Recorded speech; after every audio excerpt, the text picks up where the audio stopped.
안녕하세요. 오늘은 밖에 비가 많이 오고 있습니다. 그러나 이 비가 큰 수해가 되지 않길 좀 바라겠습니다. 오늘 드리는 말씀은 천주교의 타락성에 대해서 말씀드리고자 합니다. 천주교는 우리 개신교의 모태입니다.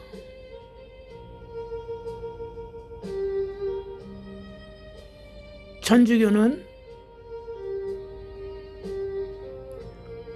우리나라에 최초로 들어온 선교사님들을 통하여서 복음이 전파된 교단입니다.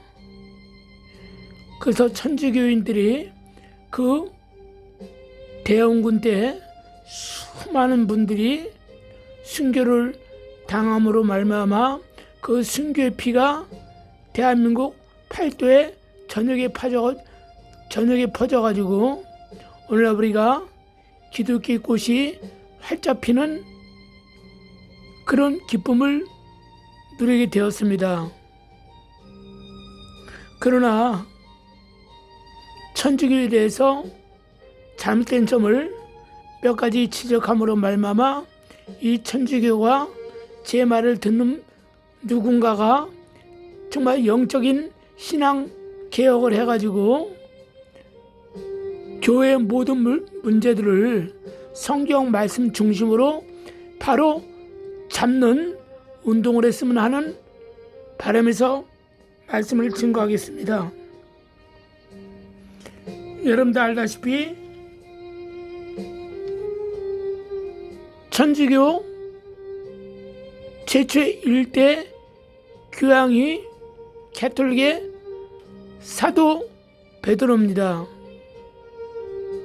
근데 처음부터 옷을 입을 때 우리가 첫 단추를 바로 껴야지 옷매무시가 바로 돼야 되는 것처럼, 근데 이 천주교는 첫 단추부터 잘못 끼워졌다 이겁니다. 차라리 일대 교황이 사도 바울이었다면 얼마나 좋았겠습니까? 사도 바울은 순수하게 하나님께 바친 영적인 고자가 아니겠습니까? 결혼도 하지 않은 분 아닙니까? 오늘날 천주교는 신부님들이 다 결혼을 하지 않으신 분들 아닙니까? 스스로 영적인 고자, 하나님의 영광을 위해서, 하늘의 영광을 위해서 스스로 된 그 고자들 아닙니까? 그럼 첫째 교황이 사도 바울이 되는 것이 원칙이지 않습니까?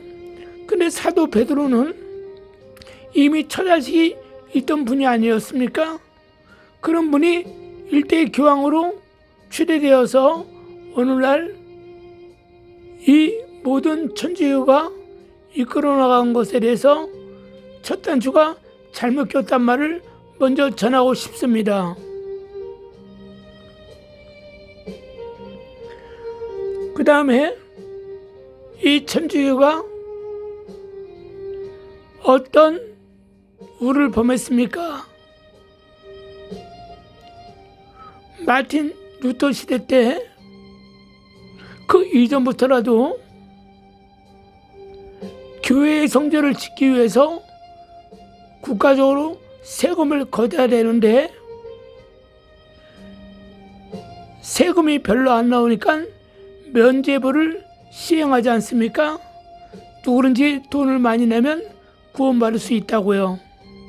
또 지옥 간 사람들조차도 돈을 많이 내면 그 후손이 돈을 많이 내므로 말미암아 지옥 간 사람이 영원히 천국으로 옮길 수 있다고 많은 미혹의 말로 거짓을 퍼뜨려서 돈을 모금하지 않습니까? 그래서 1517년 10월 31일 날 독일의 비덴베르크 성당 앞에서 마틴 루터는 95개의 조항을 잘못한 것을 교황청에서 만든 그 법의 잘못됨을 고발함으로 말미암아 이 95개의 조항을 다 올바르게 잡아야 된다. 성경으로 돌아가자. 로마서 1장 17절 말씀을 통하여서 그가 성령을 받고 은혜를 받아서 그가 어떻습니까? 교황청에 대해서 신랄하게 비판하고 가톨릭 전체에 대해서 신랄하게 비판하면서 95개의 조항을 고쳐야 된다고 반박 선명을 내지 않습니까? 그때 마틴 루터는 이후에 교황청에 끌려가고 신문을 받고 재판을 받은 끝에 그는 모든 측에서 박탈당하면서 이단자로 규정받지 않습니까? 그러나 마틴 루터는 교황청과 가톨릭의 심한 박해와 심한 핍박에도 불구하고 그는 거기에 굴하지 않고 오직 믿음으로 성경 66권을 중심으로 그는 많은 책을 기술하였고, 그리고 성경 신구약을 히브리어, 헬라어 원문을 갖다가 그가 해석을 해서 성경을 총 만들어 가지고 그는 배포를 합니다. 천주교는 72권이고 기독교는 66권이죠. 그래서 오늘날 이 마틴 루터가 번역한 성경책을 중심으로 해서 많은 신학자가 영향을 받아서 개혁을 합니다. 그래서 오늘날 그 개혁에서 나온 그 못에서 나온 교가 바로 우리의 개신교라 이겁니다. 물론 마틴 루터가 개혁한 이유에도 모순점이 여러 가지가 있기 때문에 개신교에서는 성경 66권을 토대로 해가지고 온전한 하나님의 말씀에 대한 정의를 구현하기 위해서 교리와 헌법을 만들었습니다.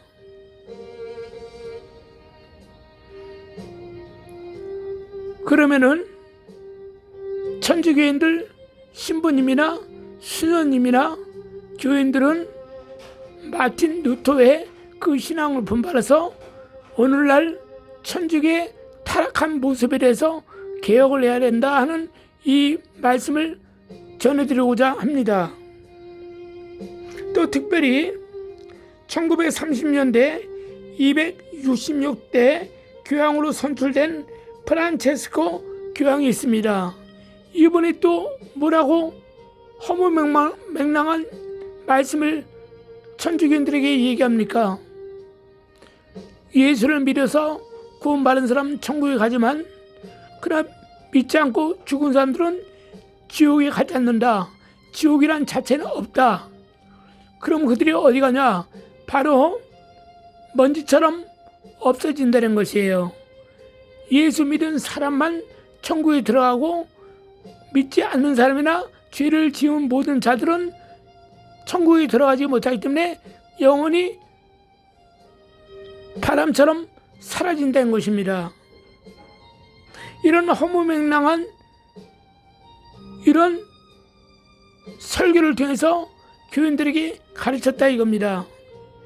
이 모든 문제에 대해서 어떻습니까? 들고 일어나서 개혁을 해야 된다 이겁니다. 옳다 하는 것은 옳다 하고 그르다 하는 것은 그르다 할 정도의 신앙인의 양심을 가지고 성경을 중심으로 우리가 신앙생활 할 때 하나님께서 기뻐하실 줄 믿습니다. 그러면은 오늘날 천주교가 뭐가 잘못됐냐? 첫 번째로 묵주 신앙입니다. 불교에서는 이 묵주를 염주라 그러죠. 이 불교에서 염주는 108번뇌를 잊기 위해서 그들은 그 염주를 돌리면서 그걸 계산해서 숫자를 계산해서 염불을 웹니다. 캐톨릭에서는 이것을 묵주라고 해가지고 기도에 전심하기 위해서 이 묵주를 알을 굴립니다. 근데 이것이 성경 66권 어디에도 나온 것이 없다 이겁니다. 왜? 사탄의 나라에서 만든 그 염주를 본받아서 묵주를 해가지고 왜 신앙의 정신을 또 하사불송 기도에 하나님께 기도에 전념하기 위해서 이 기도를 온전히 하기 위해서 이걸 돌리냐 이겁니다. 굳이 그럴 필요 없지 않습니까? 그러나 이것은 이단이다 하는 것은 제가 얘기하지 않습니다. 다만 왜 불교에서 하는 그 염주를 본따서 묵주 생활을 하냐 이겁니다. 이 묵주 신앙은 하나님께서 저는 생각할 때 기뻐하지 않을 줄 믿습니다. 왜 그렇습니까? 진짜 금과 가짜 금의 차이는 어떻습니까? 그 물건을 사고 팔 때 나타나지 않습니까?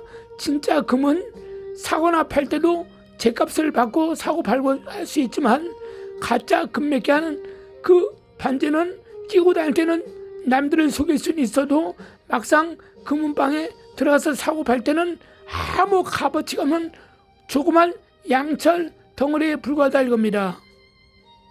그러므로 우리가 하나님께서 우리 예수께서 이 땅에서 성육신으로 오셨을 때 이런 묵주를 굴렸다.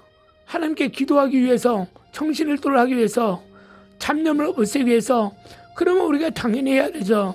그러나 이것은 어디서 합니까? 불교에서 온 것이라 이겁니다. 왜 그것을 본따서 합니까? 그러면 이 교양청이 문제가 있다는 얘기 아닙니까 여러분들? 왜 그러냐? 저는 그 숫자를 정확히 지금은 기억하지 못했는데 어떤 정말 귀하신 목사님 중에서 강의를 들은 적이 있습니다. 교황이 죽을 때 그 관 위에 관문 위에다가 그 관포를 십자가포를 덮지 않습니까? 거기에는 라틴어로 글을 써놓았는데 그 숫자를 다 조합해 보니까 그 기호를 조합해 보니까 666이 나오더라 이겁니다.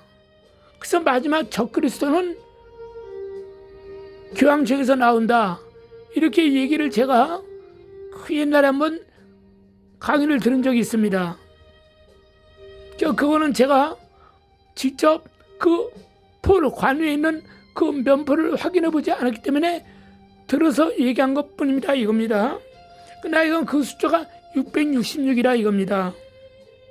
그래서 앞으로 7년 대환란 마지막에 그 아마겟돈 전쟁이 종교 전쟁이라 그러지 않습니까? 무슬림과 기독교의 전쟁 아닙니까? 그러면 이 666표 요한계시록 13장에 나온 666표는 어디서 개발됩니까?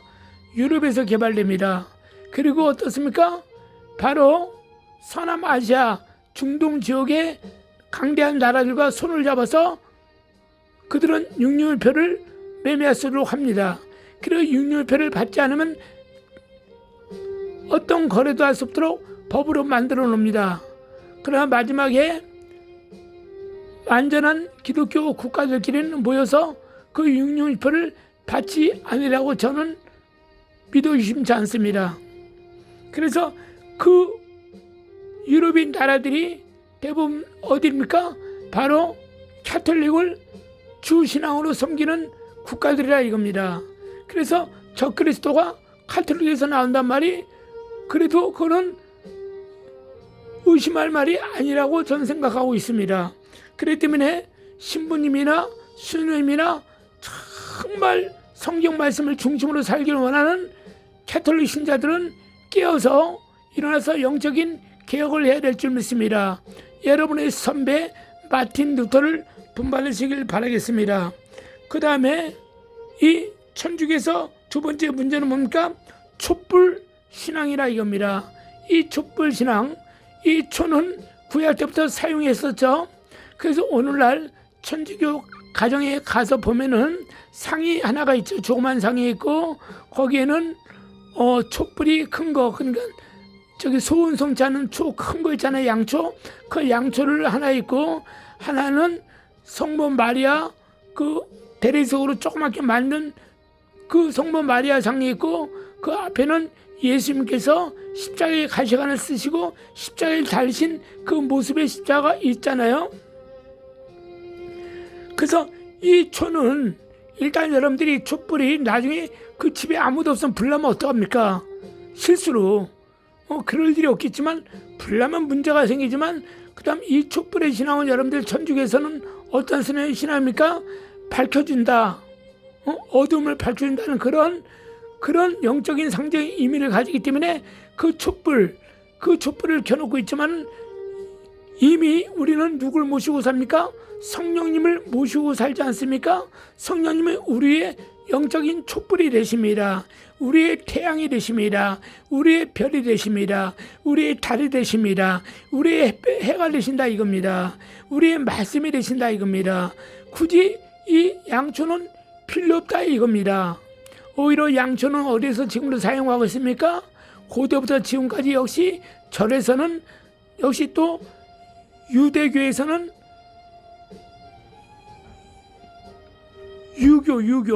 유교에서는 양초를 피고 있다 이겁니다. 그 양초를 우리 기독교에서 특별히 천주교에서 굳이 이것을 필 일이 뭐가 있냐는 것을 저는 의문을 던지고 싶습니다. 이거 없는 것이 차라리 은혜죠. 하나의 이건 종교하고 똑같은 거 아닙니까? 우리 주님은 어떤 성상이라도 만들지 말라 그랬는데 말입니다. 그 다음 세 번째로 마리아 신앙이라 이겁니다. 자, 여러분들 성모 마리아님 아드님에게 이렇게 좀 해주시라고 해주세요 하고 성모 마리아를 존경하는 건 괜찮습니다. 경외하는 건 괜찮지만 성모 마리아를 우상시해서는 안 됩니다. 성모 마리아는 사람일 뿐 신이 아니라 이겁니다. 모세가 율법시대 때 모세 오경, 창세기, 출애굽기, 레위기, 민수기, 신명기 모세 오경을 그 전하고 오늘날 이스라엘 유대인들이 모세 오경 그 구약 전설을 통하여서 하나님을 섬기지 않습니까? 그런데 하나님께서 모세를 이 땅에 무덤에 있도록 시체를 남겨두지 않았습니다. 그리고 모세를 엘리야나 에녹처럼 하늘로 끌고 공중으로 들이지도 않았습니다. 왜 그랬습니까? 마리아처럼 될까봐요. 하나님께서 모세의 시체를 공중에 끌어올리지도 않고 땅에서 사람들이 묘지를 파가지고 이장시키도록 하지도 않았습니다. 오직 모세의 시체를 하나님께서 사라지겠습니다. 안개처럼 아무도 못 찾잖아요. 지금도 못 찾고 있지 않습니까? 지금도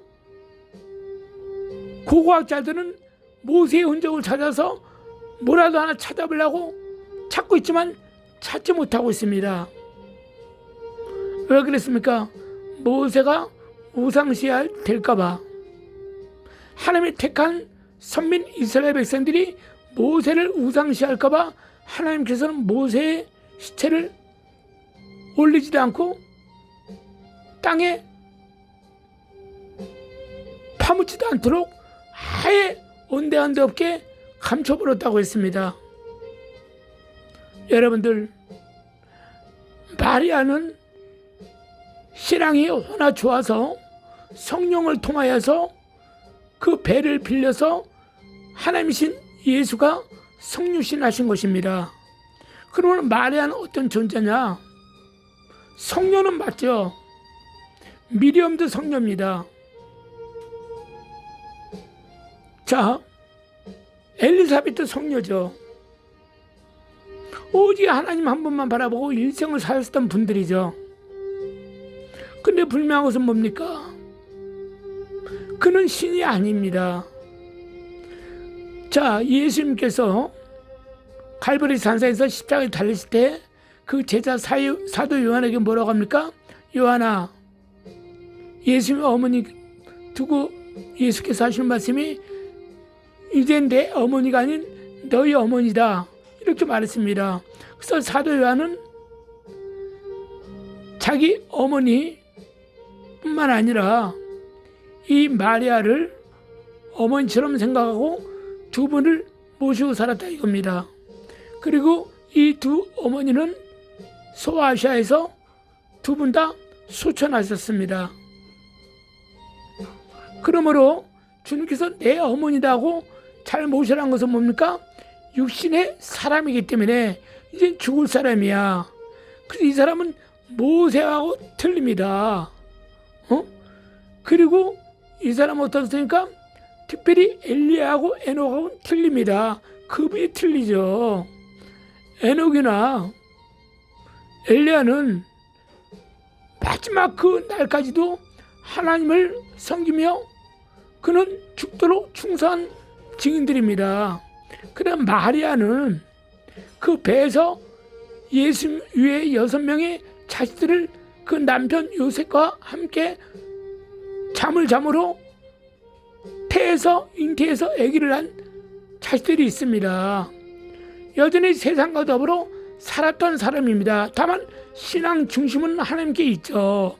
근데 마리아는 정말 영적으로 신실하신 분이요, 정말로 심령이 가난한 사람이요, 온유한 사람이요, 마음이 청결한 사람이죠. 그러나 이분은 신이 될 수 없는 것 없다 이겁니다. 그렇기 때문에 주님께서는 이 어머니가 육체로 이제 죽을 것이기 때문에 어떻게 했습니까? 잘 모시라는 얘기죠. 사는 날 동안. 왜 그렇습니까? 육체가 죽는다는 것은 무슨 뜻을 의미합니까? 여러분들 영적으로 깊이 생각하면 죄로 죽었다는 것입니다. 우리는 이 땅에 사는 동안에 의인이 없습니다. 영어로는 의인이죠. 구원받았기 때문에. 그러나 우리는 의인이 없나니 다 죄인입니다. 마리아 또한 이 땅에서 죄인으로 태어나서 죄인으로 죽었기 때문에 영적으로는 의로움을 받았지만 죄인으로 죽었기 때문에 그는 흙으로 묻힌 것입니다. 그러나 이것을 성물에서 하나님처럼 신격화해서는 안 된다 이것이죠.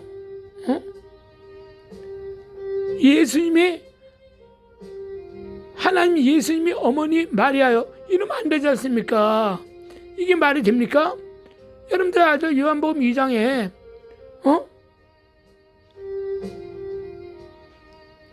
그 가나온 잔치가 있지 않습니까?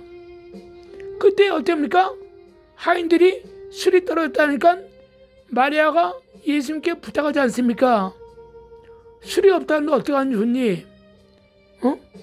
그러니까 나와 무슨 상관이 있나이까? 한데 어떻습니까? 당신의 주도적으로 물 항아리 5 있으니 아구에 채우라 하지 않습니까?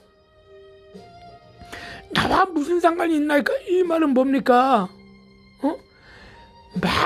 마리아가 신격화가 되면 알았습니다. 어머니 말씀 드려야지, 이렇게 나가야 되는 거예요. 그러나 나와 무슨 상관이 있나이까? 이렇게 말했습니다. 그것은 뭡니까? 이 마리아 뱃속에 나왔지만 그는 여전히 육신의 사람이란 것을 나타낸다는 하나님의 영적인 깊이 있는 말씀이 있습니다. 그렇기 때문에 육은 육이요 영은 영입니다. 그렇기 때문에 이 마리아 신앙은, 마리아를 신격화하는 신앙은 여러분들 버려야 됩니다. 그러면은 마리아님하고 기도했더니 기적이 일어났어요. 이적이 일어났습니다. 그런 경우 어떻게 설명한 것이냐고 물어보신 분이 있을 겁니다. 여러분들, 사탄의 나라의 마귀들도 종교에 관여하지 않습니까? 절이나 유교나 이슬람교나 대순진리교나 남녀회랑교회나 수많은 적그리스도의 종교나 이단의 종교에서도 기사와 이적과 표적이 언제든지 나타납니다. 그 예로 모세가 애굽에 있는 이스라엘 백성들을 구원하기 위해서 하나님의 명령을 받고 애굽으로 들어가지 않습니까? 그래서 10가지 재앙이 일어나잖아요. 거기서 모세가 어떻습니까? 지팡이를 던지니까 거기서 뱀이 되잖아요. 거기에 주술사들도 가지고 있던 지팡이를 던지니까 뱀이 돼요. 똑같이 역사가 일어나냐 이겁니다.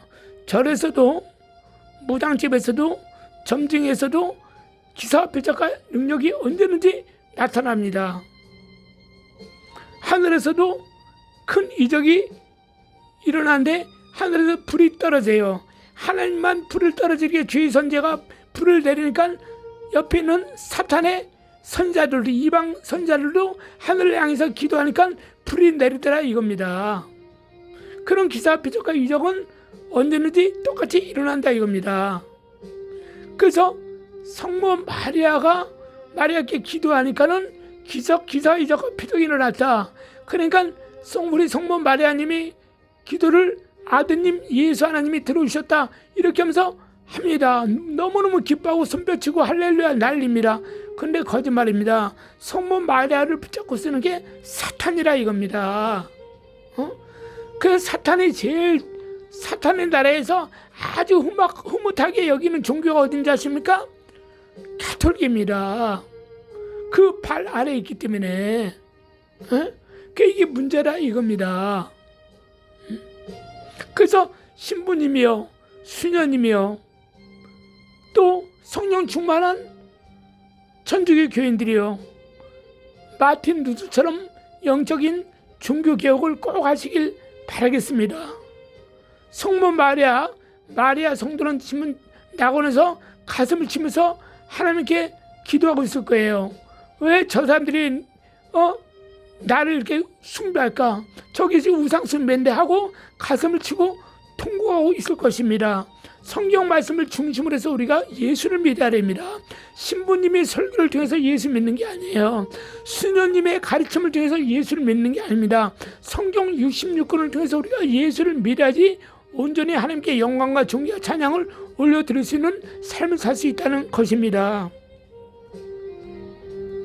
그 다음에 네 번째로 제사를 지내는 신앙이라 이겁니다. 여러분들, 성경 고린도전서 10장 20절에 사도 바울이 얼마나 속이 터졌으면 고린도 교회가 항구에 있는 거 아닙니까? 아시아의 고린도 항구에 있는 곳인데 거기는 신이 많은 섬겨요.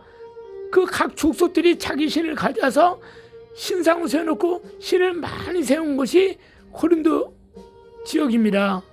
거기서도 복음을 전하는 게 어떻습니까? 그들이 주일날은 하나님의 말씀을 들으면서 예수의 이름으로 기도합니다 아멘 하는데 또 한 달에 행사가 얼마나 많은지 몰라. 한 달에 한두 번씩 그 자기가 섬기는 신 앞에서 또 제사를 지냅니다. 우리가 말하면 떡을 만들고 뭐 해가지고 제사를 지내는 것처럼. 그러니까 사도 바울이 뭐라고 합니까? 이제 고린도 지역에서 복음을 전해받고 예수를 믿기로 작정된 성도들에게 말하기를 뭐라고 합니까? 너희가 이제 듣기 싫어도 할 수 없다. 너희가 온전한 천국, 하나님이 기뻐하시는 그 신앙을 가지려면 하나님께서 싫어하는 것은 하지 말아야 된다. 하나님이 제일 싫어하는 것은 뭐냐? 이방신에게 제사 지내는 것이다. 이렇게 말합니다. 그래서 고린도서 10장 20절에 너희들이 제사하는 것은 귀신에게 하는 것이다. 하나님께 하는 것이 아니다. 그래서 하나님께서 사도 바울이 뭐랍니까? 너희가 언제까지 하나님과 귀신사에서 뭐뭐뭐 하느냐, 뜨뜻미지근한 것을 버리라 이겁니다. 그러므로 이 제사는 귀신에게 하는 것인데 천주교 신부님들이 제사를 허용하고 있다는 것입니다. 그러니까 교인들은요, 천주교인들은 성경 말씀은 우리 개신교인들처럼 많이 보지 않아요. 그냥 주일날 가서 천주교에 가서 예배만 미사만 한번 드리고 와서 그냥 세상 일 하는 거예요. 불교인들하고 똑같아요. 불교인들이 4월 초팔일에 가서 가잖아요. 부처 앞으로 가잖아요. 그리고 회개도 별로 안 하잖아요. 그들은요. 그러니까 직업에 상관없이 종교가 뭐예요? 그럼 직업이 악한 직업이든 선한 직업이든 상관없이 직업이 뭐냐면 불교입니다. 당당히 얘기하잖아요. 부처 섬기고 있다 이겁니다. 천주교들도 마찬가지예요. 왜? 말씀을 모르기 때문에요. 그래도 불교인들은 1년에 한 번 정도밖에 안 가. 웬만한 사람들은. 근데 어떻게 천주교인들은 그래도 주일날은 가죠. 그러나 주일날 한 번 가서 설교 30분 듣고 그냥 미사 마치고 그냥 오는 겁니다. 그럼 뭐 알겠습니까? 말씀을 모르는데. 그냥 제사를 지내는 거예요. 제사 지내주고 향 피워주고 똑같이 합니다. 근데 주님은요 굉장히 이거 싫어하십니다. 그래서 주님께서는 이방신을 섬긴 자들은 다 저주하고 그들을 멸망시켰습니다. 구약 때 보면 주님께서도 계시록 이제 21장 22장 여러분들 다 읽어보시면 알겠지만 거기에는 어떻습니까? 특별히 거짓 선지자가 많이 나옵니다. 거짓말하는 자가 나옵니다. 지어내는 자가 나옵니다. 음행하는 자가 나오죠. 거기는 제사 지내는 것도 나옵니다. 여러분들 천주교인들을 다 지옥 가지는 않죠. 천주교인들 중에서도 진정으로 예수를 믿고 예수의 이름으로 하나님 앞에 봉사하는 사람들이 있잖아요. 그래도 천주교인들은 개신교인들보다도 봉사를 많이 해요. 천주교인들도 국가적으로 봉사를 많이 하죠. 천주교인들이. 근데 그렇게 정말 예수님의 이름으로 봉사를 하고 예수 그리스도를 믿음으로 말미암아 총간다는 확신을 가지고 천주교 생활을 하는 사람들은 그래도 예수님 이름 덕분에 구원받아서 천국은 갑니다. 그런데 그들은 쌓아놓은 악이 많아요. 뭡니까? 성모 마리아 앞에 우상 숭배하고 묵주, 촛불, 그 다음 이 제사, 이런 여러 가지 죄를 범했기 때문에 특별히 제사 신앙을 지냈기 때문에 그들은 올라가서 하나님 앞에 영적인 저울로 재보죠. 우리 이 갈비 안에 보면 여기에 보면 두루마리가 있어요.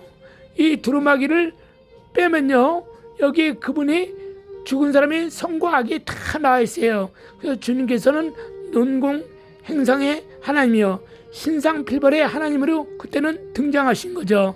그리고 사랑하는 성도들에겐 한없는 변호사로 나타나시지만 그러나 선과 악을 공존하며 살던 신앙인, 당신의 이름으로 구원은 받았지만 죄가 많은 자들, 말씀대로 살지 않은 자들은 어떻습니까? 그때는 주님이 친히 심판돼서 검사로 나타나는 것입니다. 예를 들어서 우리가 죄를 지은 자가 있잖아요. 근데 이 땅에 살면서 상을 표창장을 받은 사람들 있잖아. 무슨 뭐 시장 표창장을 받았다는 둥, 아니면 뭐 대통령 상장을 받았다는 둥, 뭐 이런 상장을 받은 사람들 있잖아요. 그래서 어떤 범죄를 했어요. 그러면 이제 그것을 이제 검사들이 보잖아요. 보면 검사들이 그걸 보면서 정상 참자기를 하잖아요. 당신 그래도 이렇게 좋은 일을 많이 했네요. 당신 이렇게 착한 일을 많이 했군요. 근데 이런 범죄가 있기 때문에 당신은 형을 원래 5년 받을 수밖에 없는 사람이지만 한 3년을 감해지죠. 이렇게 얘기하는 거 똑같죠. 그러니까 천주교를 다니면서 성경 말씀이 하지 말라는 것을 해가지고 당한 그 죄와 예수 그리스도를 믿음으로 봉사한 그 선 있잖아요. 그걸 합해서 주께서는 저울로 재본 뒤에 그걸 가지고 이제는 천국으로 들여보내세요. 예수를 믿는 그 믿음 때문에. 그런데 천주교인들 어떤가? 대다수가 천국에 들어갈 수 있지만 어떻습니까? 그들의 집은 형편없다는 것이죠. 그래서 우리가 입신해서 가신 분이나 천국에서 죽었다가 다시 살아나신 분들 간증을 들어보면 천주교인들 문패가 거의 없다는 거예요. 다 그냥 대리석으로 진 집이나 판잣집으로 만든 집에서 다 살고 있다는 거예요. 그리고 오히려 신부들은 지옥에 많이 들어가 있다는 거예요. 수녀들도 지옥에 많이 들어가 있다는 겁니다. 물론 제가 다 그 신부 수녀를 다 싸잡아서 얘기하는 거 아닙니다. 그 중에 신부 수녀님들 그분들이 스스로가 잘 알 겁니다. 그분들이 그 죄악 때문에 하나님께서 버려버리는 거예요. 그 다음 설교 중에 하나님이 택한 백성들을 미혹해서 거짓말해서 어떻습니까? 묵주신앙, 촛불신앙, 마리아신앙, 제사신앙을 갖게 함으로 말미암아 큰 죄를 짓게 해서 그들은 지옥에 보내버리는 거예요. 오히려 천주교 신자들은 잘 모르고 예수만 잘 믿었기 때문에 천국은 부끄러운 군이라 봤는데 오히려 신부나 수녀들은 구원받은 사람들이 그렇게 많지 않다고 합니다. 특별히 신부들은 술하고 담배를 많이 합니다. 그럼 차라리 결혼하세요. 왜 혼자 사십니까? 그럴 바에는 결혼해야죠. 응? 그러니까 당신들이 술을 마시고 당신들이 때로는 담배를 피고 그러니까는 교인들에게 술, 담배 하지 말라고 설교를 못하는 겁니다. 개신교에서는 어떻습니까? 이것을 다 가르치지 않습니까? 자, 그러면은 또 여섯 번째는 세례명이 있습니다. 천주교에 무조건 입교하면요 사람들 딱 봐가지고 좀 성격이 있겠다 그러면 베드로라는 이름을 줍니다.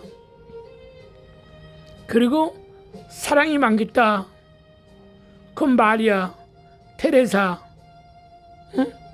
또 봉사를 잘하겠다 마르다, 응? 또 나사로의 동생 마리아. 정말 순결한 삶을 살기를 원하는 사람은 예수의 어머니 마리아처럼 마리아.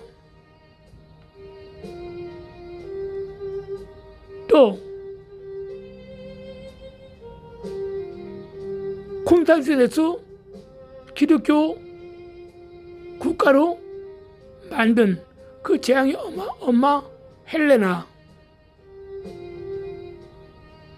또 이러한 많은 성경에 나오는 많은 사람의 이름을 해가지고 지어줍니다. 어떤 사람은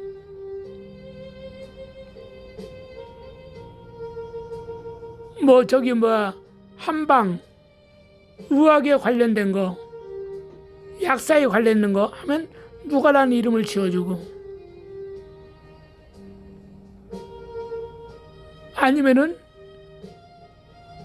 평생 하나님을 섬기고 싶어요. 그럼 바울이라는 이름을 지어주고 이렇게 합니다. 물론 이건 제가 나쁘다고 하지 않습니다. 그러나 이것을 좀 삼가해야 되지 않나라는 것을 건의해 드리고 싶어요. 이것은 신부님들이나 수녀님들이 임직을 받을 때 이런 새 이름을 받으면 아무 상관이 없다고 생각합니다. 왜 그렇습니까? 이름대로 그 사람이 살아야 되지 않습니까? 근데 개나 소나 아무나 베드로, 야고보, 요한, 바돌레메, 마리아, 마르다, 누구 이름을 주면서 막 지어줍니다. 그러면 안 된다는 얘기죠. 이 사람들은요, 천주에 가면 이름을 막 지어주니까 그 세례명을 받으니까 기분 좋은 거예요. 자기는 앞으로 마가다? 나는 누가예요? 나는 베드로예요. 난 마리아예요. 난 안나예요. 난 브리스길라예요. 난 테레사예요. 그럼 그 사람 봤을 때 그 이름대로 살지 못하거든. 얼마나 형편없습니까? 비웃죠, 사람들이. 그러나 이름을 지어줄 수 있죠. 너는 왜 태어날 때 이름을 지어주잖아요. 응? 요한이다, 바울이다, 베드로다, 누가 이름 지어줄 수 있습니다. 태어날 때는. 왜 그렇게 되기를 바라면서 그렇게 또 교육을 시키죠. 인성교육과 영성교육을. 그러니까 그 이름대로 살아가잖아요. 근데 다 큰 어른이 평생 도둑질을 하고 와서 천주교에 들어왔는데 세상 나쁜 짓을 하다가 천주교 왔는데 이름을 그럴싸하게 지어주니까 아주 기분 좋은 거야. 그리고서 세상에 나와선 술담을 타고 누름하고 바람 피고 싸움박질하고 직업도 하나님이 기뻐하지 않는 직업, 하지 말라는 직업만 갖고 따뜻하게 살고 있다 이겁니다. 아무도 그것을 얘기해 주는 사람이 없어요. 왜? 신부님들 자체가 사랑이라 이거야. 저것이 나중에 다 깨닫겠지. 깨닫긴 개뿔 언제 깨닫습니까? 응? 그래서 이름 같은 경우는 이런 이름 지어줄 수 있죠. 왜냐하면 이름은요, 우리가 사람들 태어나면 장명서 보내잖아요. 철학관 보내서 이름 지어달라 그러잖아요. 10만 원도 주고 20만 원 주고 5만 원도 주고 하면서 이름 지어달라 그러잖아요. 왜?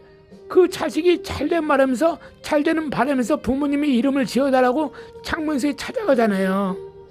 근데 이름을 잘못 지어가지고 안 좋은 사람도 있죠. 우리 얼굴에 관상도 봐가지고 관상도 다 맞는 거 아니라고 제가 분명히 말씀드렸잖아요. 근데 관상도 봐가지고 이 사람이 상이 좀 안 좋네. 이 사람 상이 괜찮은데 왜 이렇게 살까? 저 사람 상이 참 안 좋은데 지금 이렇게 살아도 저 나중에 자식들이 안 되겠네. 우리 이렇게 보면 알잖아요. 그 손금도 보잖아요. 발금도 보잖아요. 신체도 보면서 우리가 다 알잖아요. 그러나 우리가 그런 것은 관상 예언이나 심령 예언을 보는 게 아니라고 제가 늘 말씀드렸잖아요. 오직 예언은 성령 예언밖에 없다 그랬잖아요. 성경 66권의 예언밖에 없다고 했지 않습니까? 그냥 특별 계시로 하나님께 주시는 성령의 음성을 듣고 예언하지 않습니까? 근데 이름은 특별히 이름 같은 경우 부모님이 잘못 이름을 지어가지고 그 이름대로 살다 보니까 잘못된 사람들이 진짜 있거든요. 그래서 예를 들어서 사나운 짐승이 들어간 이름, 음란한 짐승이 들어간 이름 같은 경우, 싸우기를 좋아하는 이름이 들어간 이름, 그런 이름이 들어간 거 있거든요. 그런 이름은 어떻습니까? 바꿔줘야 되거든요. 예를 들어서 사랑과 하면 뭡니까? 호랑이, 사자, 들짐승 같은 거. 음란한 거 뭡니까? 뱀 같은 거. 사기치는 거, 뱀 같은 거. 간음하는 거, 여우 같은 거. 뭐 이런 거. 이런 관련된 이름이 있잖아요. 이런 관련된 이름은 어떻습니까? 우리 목사님들이 봤을 때 어떻습니까? 이름 한번 고쳐보지 않겠냐? 남편 이름을. 실제로 제가 이름을 고쳤죠. 어떤 분은.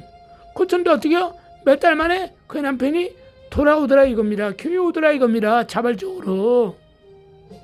물론 그 아내가 하나님께 그 남편을 사랑하니까 우리 남편은 이제는 예수 믿게 해달라고 기도를 많이 했죠.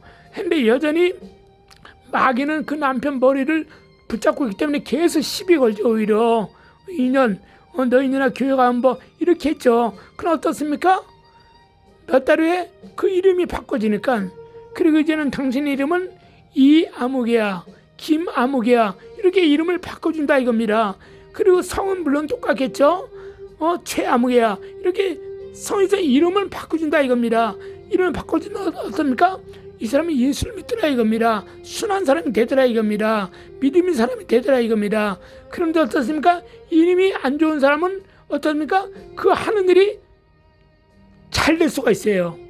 잘 될 수가 있어요. 이름대로 잘 된다 했습니까? 그 사람은 죽을 때까지 구원 못 받습니다. 100이면 9명 구원 못 받습니다. 다 지옥 갑니다. 왜? 그 이름대로 살다가 이름대로 죽는 경우가 있죠. 그렇기 때문에 이런 이름은 차라리 천주교에서 목사 신부님들이 정말 기도를 많이 해서 영적으로 알아서 예수님께서 어떻습니까?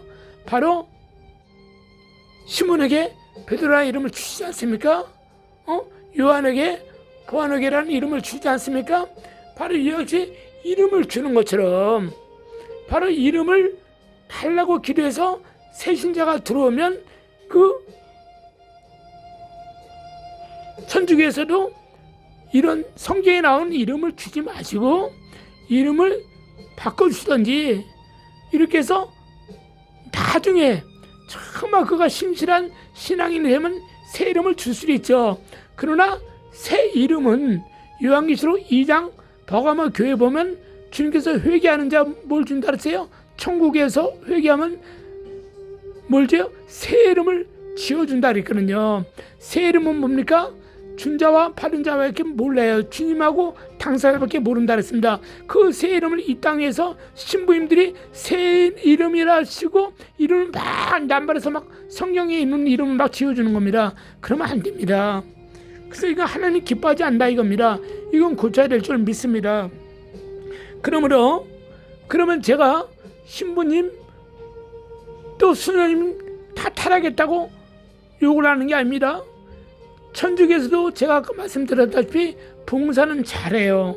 말씀대로 살지 못해도 그 말씀 안에는 섬기는 그 은사는 가져서 봉사는 많이 합니다. 그래서 주님께서 그것 때문에 주께서 예수 그리스도의 이름으로 섬기기 때문에 천국을 주께서 드리시는 것이 다른 건 상이 없어요.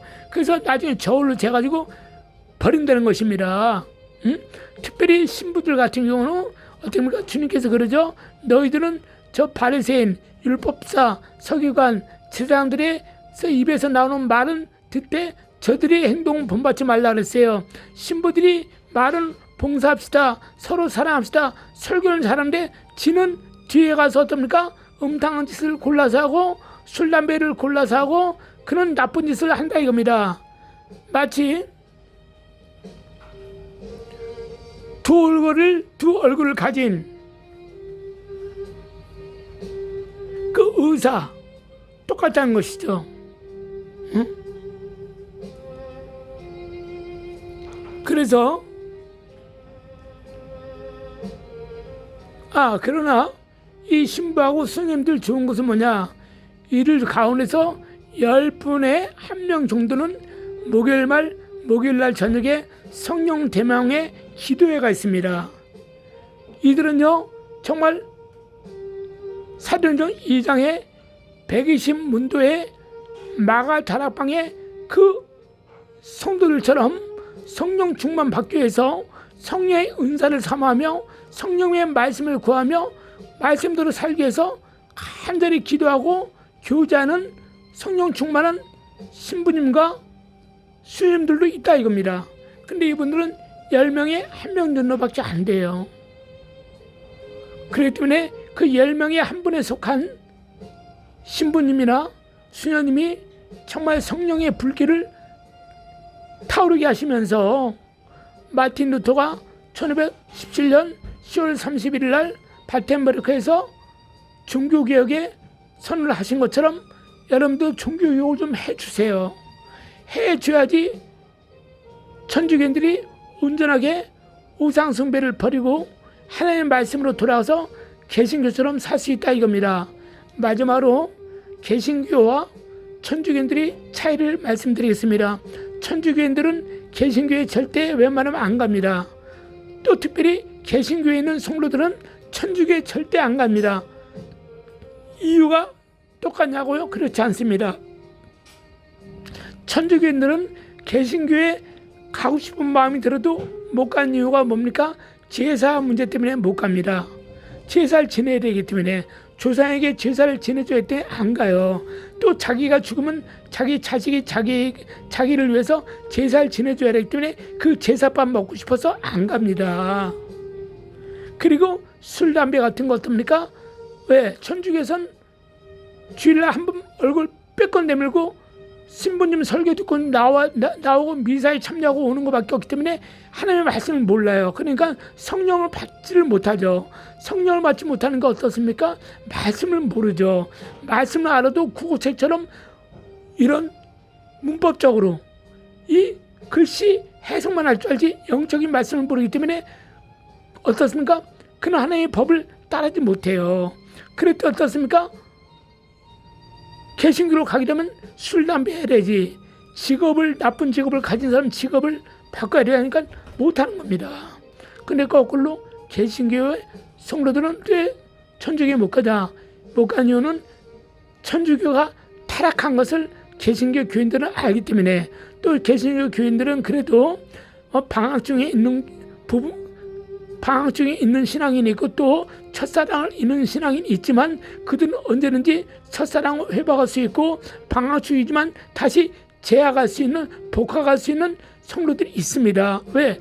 첫사랑 하나님의 말씀을 또한 알기 때문에, 또 성령의 세례를 받아봤기 때문에, 그 체험이기 때문에 절대 천주교에 가지 않습니다. 그 차이라 이겁니다. 여러분들 예수를 잘 믿고 천주교들은 성령 영적 대각선을 가지시고 정말로 초대교회 성도들처럼 거듭나시길 바라겠습니다.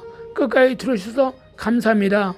예수님 이름으로 여러분들 다 온전히 천국에서 영화로운 구원의 꽃을, 열매를 맺으시길 바라겠습니다. 감사합니다.